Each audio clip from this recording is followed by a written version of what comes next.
Assalamualaikum Nasir. Tayyib. Oh Tayyib, Assalamualaikum. He's like the same name of my langga Tayyib. Tayyib. Kya wa? Why you cover your face? Kya wa? Why you cover your face with grass, dried grass? So these are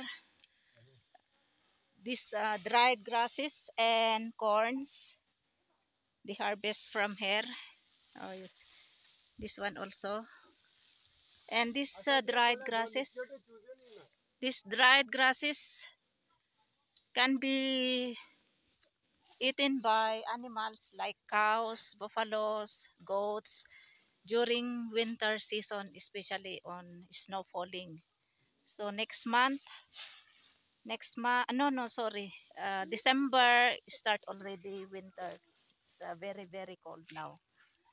And December, third week of December, first December is already winter until February, so that is very, very cold. And third week of December already start snow falling until February. So we need these dried grasses and corns, as you can see. Feeds for cows, buffaloes, especially this cow. Yan yung cow nila, yan yung may-ari dito sa taas namin. Because she care one cow and one baby also. So they need this one during winter, snow falling. And goat also will eat this one, dried grasses. What you call this, Nasir? Curry? Curry? They call it her native dialect village in Kiaraw Lakot Creek is they call it here curry. Very hard to pronounce. Like this, they make together in one place. Ayan, kung sa Tagalog, aywan ko anong tawag sa Tagalog. Also in English, I don't know. In our dialect, Ilocano, ipon, ano ba yung tawag dyan? Basta ganyan yan, oh. Tapos, they will put cover here also. So, when there is rain or snow falling, hindi mababasa. Can be safe this one. Lalagyan nila ito ng plastic na cover.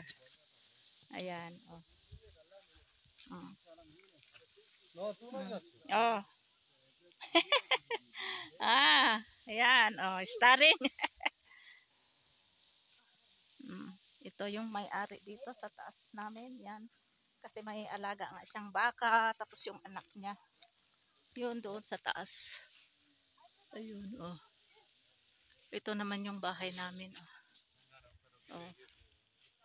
Maganda ang weather ngayon. Today is October 24 and today is a Friday. Juma Mubarak to all Muslims around the world. Today is Friday, Nana? Juma? It's Juma na?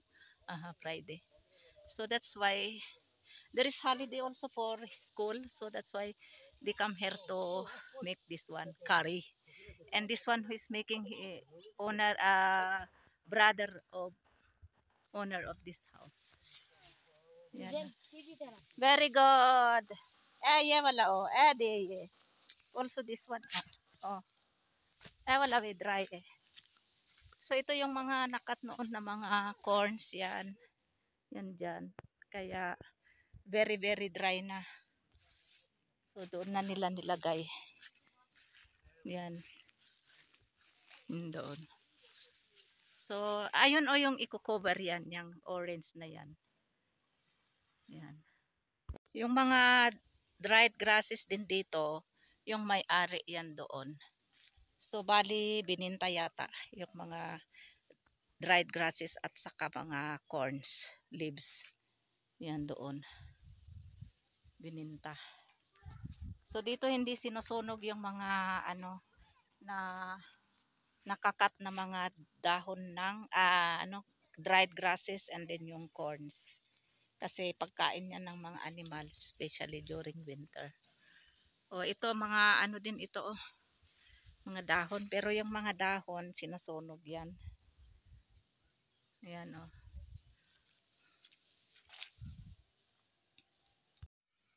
Ayan, ito nilagyan na ng ano, ng plastic. Ayan. So ano, safe na ito. Umulan man ng ice o kaya ulan, hindi na mababasa. Bali yung side lang na ganyan o yung ano, mabasa. Pero madadry din yan pag ano, may sikat ng araw. Ayan. Ano pala ang tawag pala sa Ilocano ay ano, yung tawag nila dito, yung native na dialect nila, curry. Ay ano, kung sa Ilocano naman, ipunpun. Kumbaga sa ano sa atin, yung mga palay, 'di ba, pagkatapos ng i-treasure 'di ba yung palay yung mga garami, yung garami ba 'yun? Garami, aywan ko ano tawag diyan sa Bisaya, sa Tagalog, yung garami. Basta garami yung pagkatapos i-treasure yung ano mga palay, 'di ba? Ano, ilalagay sa isang ano, isang lugar. So yun ang tawag namin sa Ilocano, ipunpun. Tapos susunugin yung mga garami, 'di ba? Pero dito hindi sinusunog kasi pagkain 'yan ng mga animals nga. Kasi sa atin iba kasi yung ano season, yung climate. Kaya anytime may mga makakain yung mga kalabaw na ano mga dry ano mga green grasses. Kasi itong mga green grasses na ito, lahat matutuyo niyan pag ano winter na. Yan, matutuyo ito lahat, itong mga green na ito, grasses na yan. Wala kang makikita dito na ano na green pag winter. Kagaya nito, magiging ganito lahat. Yan. Magiging ganito lahat. Ito dito kasi ano laging dinadaanan kaya ganito siya oh, dry. Dinadaanan oh. Yan. Ayan, itong mga green grasses yan, matutuyo lahat yan. Lahat. Pati mga puno, magiging kalbo lahat ito. Ito mga magiging kalbo yan. Itong peach na ito. Ano, ito yung mga dahon niya, magiging yellow din yan, malalaglag. Ito yung plums na dahon. Ito yung puno na ano, tawag nila dito ay yung seda.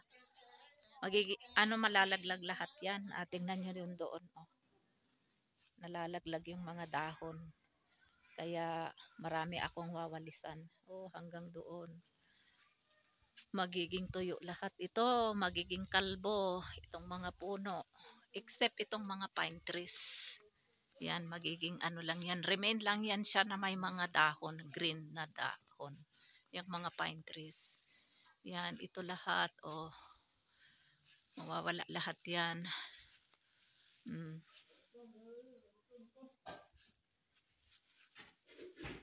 Kaya nag-start na ding maging yellow o nalalaglag lang yung iba.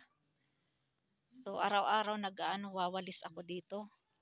Tinatapon ko doon sa baba kaya pag naipon ko na yung mga dried na dahon, ano diyan, wawalisin ko yun at susunugin. Itong mga ano na ito, itong mga puno na yan, hindi sa amin yan. Yung may-ari yung dito, yung bahay na yan. Kaya lang yung mga dahon, pag mahangin, yan, nalalaglag dito. Kaya, dito sa lugar ko, nahulog, kaya ako na maglilinis. Hanggang doon, oh, nakarating yung mga dahon na nalalaglag, yung galing doon. Yan, naman, puno na yan, dahon na yan ay yung walnuts. Pala yung